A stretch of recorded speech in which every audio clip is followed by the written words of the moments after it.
ఈరోజు మనం artificial intelligence ప్రపంచంలో ముఖ్యంగా భారతదేశం నుండి వస్తున్న ఒక పెద్ద సంచలనం గురించి మాట్లాడుకుందాం. సర్వం ఏఐ. అవును, సర్వం ఏఐ.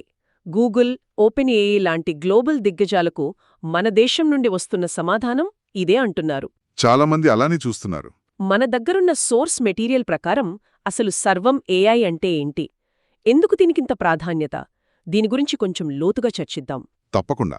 ఇక్కడ మనం మొదటగా అడగాల్సిన ప్రశ్న ఏంటంటే, అసలు మన దేశానికి స్వంతంగా ఒక ఏఐ ఎందుకు అవసరం? కరెక్ట్. గ్లోబల్ మోడల్స్ ఉన్నాయి కదా. ఉన్నాయి. కానీ సమస్య ఏంటంటే, భారతదేశంలో 22 అధికారిక భాషలు, వందల కొద్ది మాండలికాలున్నాయి. నిజమే. ఈ వైవిధ్యాన్ని చాలా గ్లోబల్ ఏఐ మోడల్స్ అర్థం చేసుకోలేవు. దానికి తోడు మన దగ్గర 800 మిలియన్లకు పైగా ఇంటర్నెట్ యూజర్లు. ఓ, అంతమందా? అవును. అంటే మన డేటా భద్రత, సార్వభౌమాధికారం చాలా ముఖ్యం.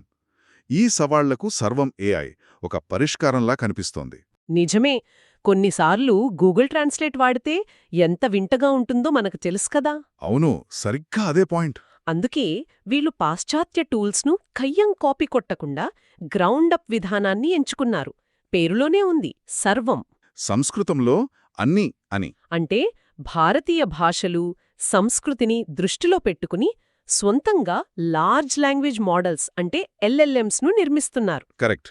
ఇక్కడే అసలు విషయం ఉంది.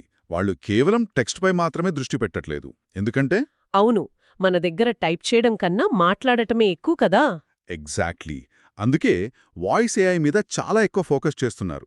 వాయిస్ ఏఐ అంటే speech recognition, text to speech లాంటివా? కానీ అంతకన్నా లోతైనది. ఉదాహరణకు తెలుగులో చూసానూకి, చూసానూకి ఉన్న చిన్న ఉచ్చారణ తేడాను కూడా మన ఏఐ మోడల్స్ పట్టుకోవాలి. ఓ, ఆ సూక్ష్మ నైపుణ్యాలు గ్లోబల్ మోడల్స్కి అవి తరచుగా అంతుపట్టవు. అంతేకాదు, తక్కువ ఇంటర్నెట్ బ్యాండ్విడ్త్లో కూడా. ఇది చాలా ముఖ్యం. సమర్థవంతంగా పనిచేసేలా తక్కువ ఖర్చుతో ఏఐ ఇన్ఫ్రాస్ట్రక్చర్ను నిర్మించడం వీరి లక్ష్యం. ఇది గ్లోబల్ కంపెనీల నుండి వీరిని పూర్తిగా వేరుచేస్తోంది. వావ్, తక్కువ ఇంటర్నెట్ స్పీడ్లో పనిచేయడం అనేది చాలా పెద్ద విషయం, ముఖ్యంగా మన గ్రామాల్లో. ఇదంతా వినడానికి చాలా బావుంది. కానీ సామాన్యుడికి ఇది నిజంగా ఎలా సహాయపడుతుంది? ఒక రైతుకు లేదా ఒక విద్యార్థికి? మంచి ప్రశ్న. కొన్ని ఉదాహరణలు చూస్తే, ఒక రైతు తన ప్రాంతీయ భాషలో వాయిస్ కమాండ్ ఇచ్చి పంటల గురించి సలహా పొందవచ్చు. తన సొంత మాండలికంలో కూడానా? అదే వాళ్ల లక్ష్యం. ఇక ఒక విద్యార్థికి తన మాతృభాషలో ఒక పర్సనల్ ట్యూటర్ దొరికినట్లుంటుంది.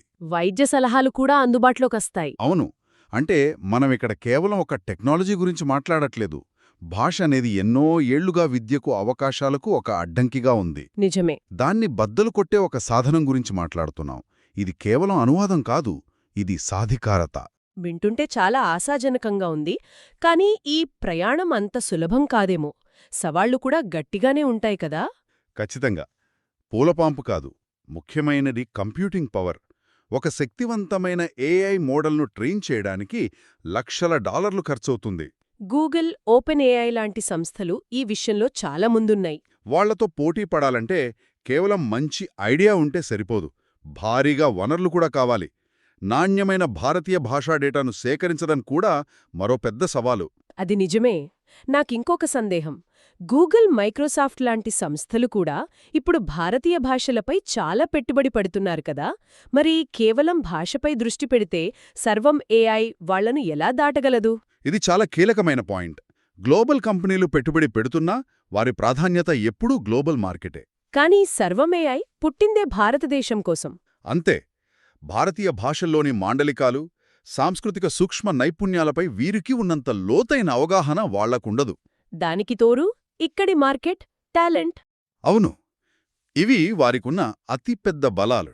అంతిమంగా చూస్తే సర్వం ఏఐ అనేది కేవలం మరో స్టార్టప్ కాదు. భారతదేశాన్ని ఒక సాఫ్ట్వేర్ సేవల కేంద్రం నుండి సొంతంగా మౌలిక సాంకేతికతని సృష్టించే దేశంగా అవును, సృష్టించే దేశంగా మార్చడంలో ఇది ఒక ముఖ్యమైన మలుపు. మన టెక్నాలజీ కోసం ఇంకెవరిపైనో ఆధారపడకుండా మనమే నిర్మించుకుంటున్నామన్నమాట. చాలామంది సర్వం ఏఐ భారతదేశపు ఓపెన్ ఏఐ అవుతుందా అని అడుగుతున్నారు. అయితే నా దృష్టిలో అసలు ప్రశ్న అది కాదు. మరి ఏంటి? భారతదేశపు ప్రత్యేకమైన, సంక్లిష్టమైన సమస్యలను పరిష్కరించడం ద్వారా, అంటే ఈ బహుభాషా వాతావరణం లాంటివి. దీని ద్వారా ప్రపంచవ్యాప్తంగా అభివృద్ధి చెందుతున్న మార్కెట్లకు ఇదొక కొత్త ప్రమాణాన్ని చూపించగలదా అన్నదే మనం ఆలోచించాల్సిన అసలు విషయం.